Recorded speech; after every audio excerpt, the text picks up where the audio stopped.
ಭಾರತೀಯ ಜನತಾ ಪಾರ್ಟಿಯ ಹೋರಾಟಕ್ಕೆ, ಭಾರತೀಯ ಜನತಾ ಪಾರ್ಟಿಯ ಜನಪರ ಹೋರಾಟಕ್ಕೆ, ಜನವಿರೋಧಿ ಕಾಂಗ್ರೆಸ್ ಸರ್ಕಾರಕ್ಕೆ, ದಲಿತರ ದುರ್ನಿಗಮದಲ್ಲಿ ಹಣ ನುಂಗಿದ ಕಾಂಗ್ರೆಸ್ ಸರ್ಕಾರಕ್ಕೆ, ವಾಲ್ಮೀಕಿ ನಿಗಮದಲ್ಲಿ ಹಣ ನುಂಗಿದ ಕಾಂಗ್ರೆಸ್ ಸರ್ಕಾರ, ಮೂಡಾ ಸೈಟ್ ನುಂಗಿದ ಕಾಂಗ್ರೆಸ್ ಸರ್ಕಾರಕ್ಕೆ, ಮೂಡಾ ಸೈಟ್ ನುಂಗಿದ ಕಾಂಗ್ರೆಸ್ ಸರ್ಕಾರಕ್ಕೆ, ಸಂವಿಧಾನ ವಿರೋಧಿ ಕಾಂಗ್ರೆಸ್ ಸರ್ಕಾರಕ್ಕೆ, ಜನ ವಿರೋಧಿ ಕಾಂಗ್ರೆಸ್ ಸರ್ಕಾರಕ್ಕೆ, ವೇದವ್ಯಾಸ್ ಕಾಮತ್ ಅವರೇ ಸೇರಿರುವಂತ ಎಲ್ಲ ಅವತ್ತು ಅಂಬೇಡ್ಕರ್ ಅವರನ್ನು ಅವಮಾನ ಮಾಡುವುದರಿಂದ ಪ್ರಾರಂಭಗೊಂಡು ಇವತ್ತು ನಮ್ಮ ಸುಳ್ಯದ ಒಂದು ಪರಿಶಿಷ್ಟ ಜಾತಿಯ ಶಾಸಕಿ ಆಗಿರುವಂತ ಭಾಗೀರಥಿ ಮುರುಳ್ಳಿಯವರೆಗೆ ಅವಮಾನಿಸುವಂತ ಪ್ರಕ್ರಿಯೆ ಮತ್ತು ಆ ಪ್ರಕ್ರಿಯೆಯನ್ನು ಅವತ್ತಿನಿಂದ ಇವತ್ತಿನವರೆಗೆ ಪ್ರಾರಂಭ ಮಾಡಿಕೊಂಡು ಬಂದಿದೆ. ಡಾಕ್ಟರ್ ಬಾಬಾ ಸಾಹೇಬ್ ಅಂಬೇಡ್ಕರ್ ಅವರು ಈ ದೇಶದ ಸಂವಿಧಾನವನ್ನು ರಚನೆ ಮಾಡಿ ಈ ದೇಶದ ಎಲ್ಲರಿಗೂ ಸಮಾನ ಅವಕಾಶಗಳನ್ನು ನೀಡಿ ಹಿಂದುಳಿದವರ ಪರಿಶಿಷ್ಟ ಜಾತಿಯ ಪರಿಶಿಷ್ಟ ವರ್ಗದ ಬಂಧುಗಳನ್ನ ಸಮಾಜದ ಮುಖ್ಯವಾಹಿನಿಗೆ ತರಬೇಕು, ಅವರನ್ನು ಕೂಡ ಆಡಳಿತಕ್ಕೆ ಪ್ರಜಾಪ್ರಭುತ್ವದ ದೇಗುಲಗಳಿಗೆ ಕೊಂಡೊಯ್ಯಬೇಕು ಅನ್ನುವಂತ ಒಂದು ವಿಚಾರವನ್ನು ಇಟ್ಕೊಂಡು ಸಂವಿಧಾನವನ್ನು ರಚನೆ ಮಾಡಿದೆ. ಆದ್ರೆ ಅಂತ ಡಾಕ್ಟರ್ ಬಾಬಾ ಸಾಹೇಬ್ ಅಂಬೇಡ್ಕರ್ ಅವರನ್ನೇ ಚುನಾವಣೆಯಲ್ಲಿ ಸೋಲಿಸಿದಂತ ಕಾಂಗ್ರೆಸ್ ಪಾರ್ಟಿ ಇವತ್ತು ಜನರಿಂದ ಆಯ್ಕೆಯಾದಂತ ಮೀಸಲು ಕ್ಷೇತ್ರದಿಂದ ಆಯ್ಕೆಯಾದಂತ ಒಂದು ಹೆಣ್ಣು ಮಗಳನ್ನ, ಪರಿಶಿಷ್ಟ ಜಾತಿಯ ಒಂದು ಹೆಣ್ಣು ಮಗಳನ್ನ ಈ ರೀತಿ ಅವಮಾನ ಮಾಡುವಂತ ಸಂದರ್ಭದಲ್ಲಿ ಇವತ್ತು ಜಿಲ್ಲಾ ಉಸ್ತುವಾರಿ ಸಚಿವರು ಇಲ್ಲೇ ಇದ್ದಾರೆ, ಇದೇ ಜಿಲ್ಲೆಯಲ್ಲಿದ್ದಾರೆ, ಮುಖ್ಯಮಂತ್ರಿಗಳು ಇದೇ ಜಿಲ್ಲೆಗೆ ಬರುವವರಿದ್ದಾರೆ. ಆದ್ರೆ ಈ ರೀತಿ ಅವಮಾನ ಮಾಡುವಂತ ಪರಿಸ್ಥಿತಿಯಲ್ಲೂ ಕೂಡ ಒಂದು ಇನ್ಸ್ಟ್ರಕ್ಷನ್ ಅನ್ನು ಕೊಟ್ಟು ಅದರ ಬಗ್ಗೆ ನಾವು ನಿಮ್ ಜೊತೆ ಇದ್ದೇವೆ ಅನ್ನುವಂಥದ್ದನ್ನು ತೋರಿಸುವಂತ ಕನಿಷ್ಠ ಪ್ರಜ್ಞೆಯನ್ನು ಕೂಡ ತೋರಿಸಲಿಲ್ಲ.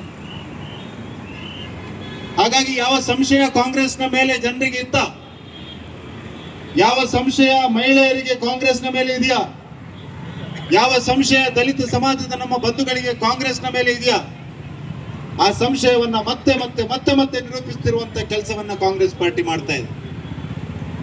ಸಿದ್ದರಾಮಯ್ಯ ನೇತೃತ್ವದ ಕಾಂಗ್ರೆಸ್ ಸರ್ಕಾರ ಎರಡನೇ ಬಾರಿಗೆ ಈ ರಾಜ್ಯದಲ್ಲಿ ಅಧಿಕಾರಕ್ಕೆ ಬಂದ ನಂತರ ಮಾಡಿದಂತ ಮೊದಲನೇ ಕೆಲಸ SCP TCP ಫಂಡ್ ಅನ್ನ ಡೈವರ್ಟ್ ಮಾಡಿದ್ರು. ಇವರ ಬದ್ಧತೆಯನ್ನು ತೋರಿಸ್ತದೆ, ಸಂವಿಧಾನದ ಮೇಲೆ ಎಷ್ಟು ಬದ್ಧತೆ ಇದೆ, ದಲಿತರ ಉದ್ಧಾರದ ಮೇಲೆ ಎಷ್ಟು ಬದ್ಧತೆ ಇದೆ ಅನ್ನುವುದನ್ನು ತೋರಿಸ್ತದೆ. ಭಾರತೀಯ ಜನತಾ ಪಾರ್ಟಿ ಇದರ ವಿರುದ್ಧ ಹೋರಾಟವನ್ನು ಮಾಡಿತ್ತು. ಈ ಸಂವಿಧಾನ ವಿರೋಧಿ ಕೃತ್ಯವನ್ನು ನಿಲ್ಲಿಸಬೇಕು, SCP TCP ಫಂಡ್ ಅನ್ನ ಮತ್ತೆ ಶೆಡ್ಯೂಲ್ಡ್ ಕಾಸ್ಟ್ ಮತ್ತು ಶೆಡ್ಯೂಲ್ಡ್ ಟ್ರೈಬ್ ನ ಉದ್ಧಾರಕ್ಕಾಗಿ ವಿನಿಯೋಗಿಸಬೇಕು ಅನ್ನುವಂತ ಆಗ್ರಹವನ್ನು ಮಾಡಿದ ನಂತರ ಕೂಡ ಕ್ಯಾರೆ ಇಲ್ಲದೆ, ನಾಚಿಕೆ ಮಾನ ಮರ್ಯಾದೆ ಇಲ್ಲದೆ ಇವತ್ತಿನವರೆಗೆ ನಡೆಸಿಕೊಂಡು ಬಂದಿದೆ. ವಾಲ್ಮೀಕಿ ಹಗರಣದ ವಿಷಯ ತಮಗೆಲ್ಲರಿಗೂ ಗೊತ್ತಿರಬಹುದು. ಹೇಗೆ ಶೆಡ್ಯೂಲ್ಡ್ ಟ್ರೈಬ್ಗಳಿಗೆ, ಪರಿಶಿಷ್ಟ ಪಂಗಡದ ಬಂಧುಗಳಿಗೆ ಮೀಸಲಿಟ್ಟಂತಹ ಹಣವನ್ನ ನೇರವಾಗಿ ದೋಚಿದಂತ ಮುಖ್ಯಮಂತ್ರಿ, ಹಣವನ್ನು ನುಂಗಿದ ಯಾವುದಾದ್ರೂ ಒಂದು ಮುಖ್ಯಮಂತ್ರಿ ಇದ್ರೆ ಅದು ನಮ್ಮ ರಾಜ್ಯದಲ್ಲಿರುವಂತಹ ಮುಖ್ಯಮಂತ್ರಿ ಸಿದ್ದರಾಮಯ್ಯನವರು. ಇವರಿಂದ ಏನು ಅಪೇಕ್ಷೆ ಪಡಬಹುದು? ಇವತ್ತು ನಮ್ಮ ಜಿಲ್ಲೆಯ ಸುಳ್ಯ ಕ್ಷೇತ್ರದ ಭಾಗೀರಥಿ ಮುರುಳ್ಳಿ ಅವರು ಸಜ್ಜನಿಕೆ ರಾಜಕಾರಣವನ್ನು ಮಾಡಿಕೊಂಡು ಅತ್ಯಂತ ಕಷ್ಟದ ಕುಟುಂಬದಲ್ಲಿ ಹುಟ್ಟಿ ಪ್ರಜಾಪ್ರಭುತ್ವದಲ್ಲಿ ಮೇಲೆದ್ದು ಬಂದು ಭಾರತೀಯ ಜನತಾ ಪಾರ್ಟಿ ಎಲ್ಲರಿಗೂ ಅವಕಾಶವನ್ನು ಕೊಡುವಂತಹ ಸಂದರ್ಭದಲ್ಲಿ ಒಂದು ಮಹಿಳೆಗೆ ಅವಕಾಶವನ್ನು ಕೊಟ್ಟು ಜನರಿಂದ ಆಯ್ಕೆಯಾದಂತಹ ಒಂದು ಶಾಸಕಿ ಈ ರೀತಿ ಅವಮಾನ ಮಾಡುವಂತಹ ಸಂದರ್ಭದಲ್ಲಿ, ಈ ರೀತಿ ನಿಂದನೆ ಮಾಡುವಂತಹ ಸಂದರ್ಭದಲ್ಲಿ ಸಮಾಜದ ಯಾವುದೇ ಮೌಲ್ಯಗಳಿಗೂ ಕನಿಷ್ಠ ಗೌರವವನ್ನು ಕೊಡದೆ ಶ್ರದ್ಧಾಂಜಲಿ ರೀತಿಯಲ್ಲಿ ಬದುಕಿರುವ ಒಬ್ಬ ವ್ಯಕ್ತಿಯನ್ನ ಈ ರೀತಿ ಅವಮಾನಿಸುವಂತಹ ಸಂದರ್ಭದಲ್ಲಿ ಈ ಸರ್ಕಾರ ಸುಮೋಟೋ ಅದನ್ನು ತೆಗೆದುಕೊಂಡು ಅವರಿಗೆ ನ್ಯಾಯವನ್ನು ಕೊಡಬೇಕಿತ್ತು. ಸರ್ಕಾರದ ಜವಾಬ್ದಾರಿ ಇದೆ. ನಾಚಿಕೆಗೇಡಿನ ಸಂಗತಿ ಏನಂದ್ರೆ ಸಭಾಧ್ಯಕ್ಷರು ಇದೇ ಜಿಲ್ಲೆಯವರು. ಸಭಾಧ್ಯಕ್ಷರಾಗಿ UT ಖಾದರ್ ಅವರಿಗೆ ಎಲ್ಲ ಶಾಸಕರ ಗೌರವವನ್ನು ಕಾಪಾಡುವ, ಅವರ ಪ್ರಿವಿಲೇಜ್ ಅನ್ನ ಕಾಪಾಡುವಂತ ಒಂದು ಜವಾಬ್ದಾರಿ ಇರುವಂತಹ ಸಂದರ್ಭದಲ್ಲಿ ಒಬ್ಬ ಶಾಸಕಿಗೆ ಈ ರೀತಿ ಆಗುವಂತಹ ಸಂದರ್ಭದಲ್ಲಿ ಇಲಾಖೆ ಸುಮೋಟೋ ತಗೊಳ್ಳಿಲ್ಲ, ಸರ್ಕಾರ ಸುಮೋಟೋ ತಗೊಳ್ಳಿಲ್ಲ, ಸಭಾಧ್ಯಕ್ಷರೇ ನಿದ್ದೆ ಮಾಡ್ತಾ ಇದ್ದಾರೆ. ಕನಿಷ್ಠ ಅದನ್ನು ಖಂಡಿಸುವಂತ ಇಲಾಖೆಗೆ ಎಚ್ಚರಿಕೆಯನ್ನು ಕೊಡುವಂತ ವಿಷಯವನ್ನ ನೀವು ಮಾಡೋದಿಲ್ಲ ಅಂದ್ರೆ ನೀವು ಕಳ್ಳರಿಗೆ ಬೆಂಬಲ ಕೊಡುವ ರೀತಿ ಕಾಣ್ತಾ ಇದೆ. ಕ್ರಿಮಿನಲ್ಗಳ ಜೊತೆ ನೀವು ಕೈ ಮಿಲಾಯಿಸಿಕೊಂಡ ರೀತಿಯಲ್ಲಿ ಕಾಣ್ತಾ ಇದೆ. ನಿಮ್ಮದೇ ಪಿತೂರಿಯ ಕಾರಣಕ್ಕೆ ಈ ರೀತಿ ಮಾಡ್ತಾ ಇದ್ದಾರಾ ಅನ್ನುವಂತ ಸಂಶಯ ಕೂಡ ನಮಗೆ ಬರ್ತಾ ಇದೆ. ಹಾಗಾಗಿ ಪ್ರತಿಭಟನೆ ಮೂಲಕ ನಾವು ಎಚ್ಚರಿಕೆಯನ್ನು ಕೊಡ್ತಾ ಇದ್ದೇವೆ ಕಾಂಗ್ರೆಸ್ ಸರ್ಕಾರಕ್ಕೆ. ಇದು ಭಾರತೀಯ ಜನತಾ ಪಾರ್ಟಿಯ ಶಾಸಕ ಆಗಿರಬಹುದು ಅಥವಾ ದಲಿತರ ವಿರೋಧಿ ಯಾವುದೇ ಕೃತ್ಯವನ್ನು ನೀವು ಮಾಡಿದ್ರು ಭಾರತೀಯ ಜನತಾ ಪಾರ್ಟಿ ಇದನ್ನು ಸಹಿಸೋದಿಲ್ಲ ಮತ್ತು ಈ ಸರ್ಕಾರಕ್ಕೆ ಎಚ್ಚರಿಕೆಯನ್ನು ಕೊಡುವಂತ ಕೆಲಸವನ್ನು ಕೂಡ ಮಾಡ್ತದೆ ಅನ್ನುವಂತ ವಿಚಾರವನ್ನ ಈ ಸಭೆಯ ಮುಂದೆ ಇಡ್ತಾ ಇಲಾಖೆಯಲ್ಲಿ ಆಗ್ರಹವನ್ನ ಮಾಡ್ತೇನೆ. ಕಂಪ್ಲೇಂಟ್ ಅನ್ನು ನಾವು ಕೊಟ್ಟಿದ್ದೇವೆ. ಆ ಕಂಪ್ಲೇಂಟ್ಗೆ ತತ್ಕ್ಷಣ ತಾವು ನ್ಯಾಯವನ್ನು ಕೊಡಬೇಕು. ಯಾರು ಆರೋಪಿಗಳಿದ್ದಾರೆ ಅವರನ್ನ ಬಂಧಿಸಬೇಕು. ದಲಿತ ಶಾಸಕಿಗೆ ಆದಂತಹ ಅವಮಾನಕ್ಕೆ ಸಭಾಧ್ಯಕ್ಷರು ತಕ್ಷಣ ಸ್ಪಂದಿಸಬೇಕು ಅನ್ನುವಂತ ಆಗ್ರಹವನ್ನು ಕೂಡ ಮಾಡ್ತಾ ನನ್ನ ಮಾತು. ಇವತ್ತು ದಕ್ಷಿಣ ಕನ್ನಡ ಜಿಲ್ಲೆಯ ಭಾರತೀಯ ಜನತಾ ಪಾರ್ಟಿ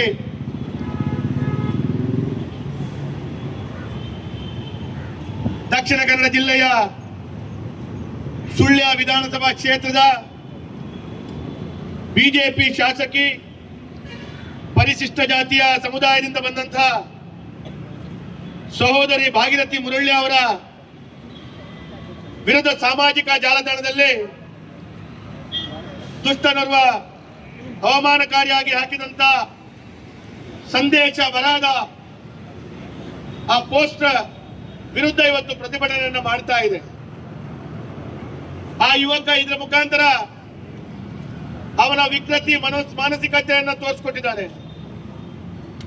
ಇವತ್ತು ಭಾರತೀಯ ಜನತಾ ಪಾರ್ಟಿ ದಕ್ಷಿಣ ಕನ್ನಡ ಜಿಲ್ಲೆ ಮತ್ತು ನಮ್ಮ ಎಲ್ಲಾ ಜನಪ್ರತಿನಿಧಿಗಳು ಜಿಲ್ಲಾಡಳಿತ, ಪೊಲೀಸ್ ಇಲಾಖೆ ಮತ್ತು ಕಾಂಗ್ರೆಸ್ ಸರ್ಕಾರಕ್ಕೆ ನಮ್ಮ ಸ್ಪಷ್ಟವಾದಂತಹ ಆಗ್ರಹ,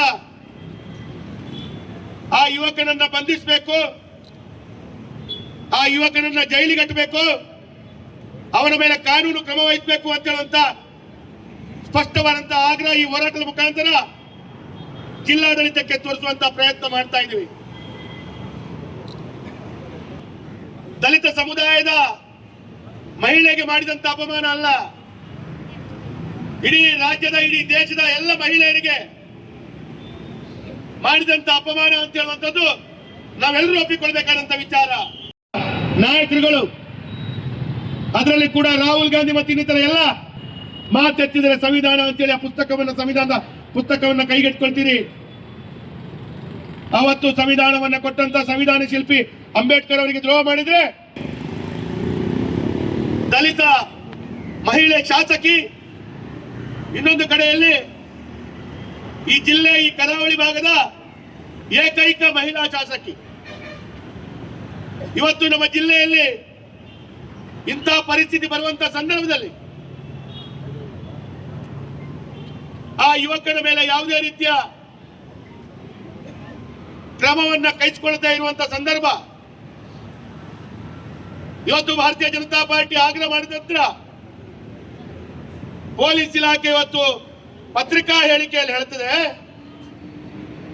ಕಾನೂನಿನ ವ್ಯವಸ್ಥೆ ಅಡಿಯಲ್ಲಿ ವಕೀಲರ ತಮ್ಮ ಸಂಪೂರ್ಣವಾದಂತಹ ಮಾಹಿತಿಯನ್ನು ಪಡ್ಕೊಂಡು ತದನಂತರ ನಾವು ಕ್ರಮವನ್ನು ಕೈಗೊಳ್ತೇವೆ ಅಂತೇಳಿ ಮೊದಲಾಗಿ ಪೊಲೀಸ್ ಹೇಳ್ತಾರೆ. ರಮನಾಥ್ ರೈ ಒಟ್ಟಿಗಿರುವಂತಹ ಯುವಕ ಪೊಲೀಸ್ ಇಲಾಖೆ ಚಾಲೆಂಜ್ ಆಗ್ತಾ ಇದ್ದಾನೆ. ನಾನಿವತ್ತು ಪೊಲೀಸ್ ಇಲಾಖೆ ಪ್ರಮುಖರಿಗೆ ಹೇಳ್ತೇನೆ, ಇವತ್ತು ಪೊಲೀಸ್ನ ಅಧಿಕಾರಿಗಳು ಕಾಂಗ್ರೆಸ್ ನಾಯಕರು ಹೇಳಿದಂತ ರೀತಿಯ ಮಾನಸಿಕತೆಯಲ್ಲಿ ಅವರು ಹೇಳಿದಂತ ಮಾತನ್ನ ಕೇಳಬೇಡಿ. ದಕ್ಷಿಣ ಕನ್ನಡ ಜಿಲ್ಲೆ ಮತ್ತು ಮಂಗಳೂರಿನ ಕಮಿಷನರ್ ಕೂಡ ಕಾಂಗ್ರೆಸ್ ಪಕ್ಷದ ನಾಯಕರ ಲಾಬಿ ಡ್ರಗ್ಸ್ ಮತ್ತು ಗಾಂಜಾವನ್ನ ವ್ಯವಹಾರ ಮಾಡುವಂತ ಕಾಂಗ್ರೆಸ್ನ ಮರಿಪುಡಾರಿಗಳು ಆ ಪೊಲೀಸರನ್ನ ಕೂಡ ಎತ್ತಂಗಡಿ ಮಾಡಬೇಕು ಅಂತ ಹೇಳಿ ತಮ್ಮ ಚಟುವಟಿಕೆಯನ್ನು ಪ್ರಾರಂಭ ಮಾಡಿದ್ದಾರೆ. ಹಾಗಾಗಿ ಪೊಲೀಸ್ ಇಲಾಖೆ ಸ್ಪಷ್ಟವಾದ ಮಾಹಿತಿಗಳನ್ನು ಪಡ್ಕೊಳ್ಬೇಕು. ತಾವು ಅಧಿಕಾರದಲ್ಲಿರುವಂತಹ ಸಂದರ್ಭದಲ್ಲಿ ನ್ಯಾಯವನ್ನ ಕೊಡಿ. ಇವತ್ತು ಸಣ್ಣ ಪುಟ್ಟ ಕಾರಣಕ್ಕೆ ಇವತ್ತು ಭಾರತೀಯ ಜನತಾ ಪಾರ್ಟಿಯ ಕಾರ್ಯಕರ್ತರ ಮೇಲೆ, ಸಂಘ ಪರಿವಾರದ ಕಾರ್ಯಕರ್ತರ ಮೇಲೆ ಕೇಸ್ ಹಾಕ್ತೀರಿ. ಯಾವುದೇ ಸಣ್ಣ ಪುಟ್ಟ ತಪ್ಪುಗಳಾಗಿದ್ದಲ್ಲಿ ಸೋಮೋಟೋ ಕೇಸ್ ದಾಖಲೆ ಮಾಡ್ತೀರಿ. ಜೀವಂತ ಇರುವಂತಹ ಒಂದು ಮಹಿಳೆ ಜೀವಂತ ಇರುವಂತ ಒಂದು ಪರಿಶಿಷ್ಟ ಜಾತಿಯ ಮಹಿಳೆ ಮೇಲೆ ಶ್ರದ್ಧಾಂಜಲಿ ಅಂತೇಳಿ ಹಾಕುವಂತ ಸಂದರ್ಭದಲ್ಲಿ ನಿಮ್ಗೆ ಈ ಒಂದು ವಿಚಾರ ಕಣ್ಣಿಗೆ ಕಾಣಲ್ವಾ? ಸುದ್ದಿ ಚಾನಲ್, ಕ್ಷಣ ಕ್ಷಣದ ಸುದ್ದಿಗಾಗಿ. ಅತ್ತೆ, ಇದು ನನ್ನ ಬರ್ಡೇ ಗಿಫ್ಟ್. ಇದೆಲ್ಲ ಜೀವನದಲ್ಲಿ ನನಗೋಸ್ಕರ ತಗೊಂಡ್ಬಂದಿದ್ದಾರೆ. ನಿನ್ ಮೇಲೆ ತುಂಬಾ ಚೆನ್ನಾಗಿ ಕಾಣುತ್ತೆ. ಇದು ತುಂಬಾ ಚೆನ್ನಾಗಿದೆ ಅಲ್ವಾ? ತುಂಬಾ ಚೆನ್ನಾಗಿದೆ.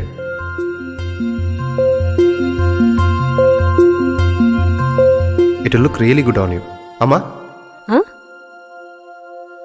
Mother is always son's first love.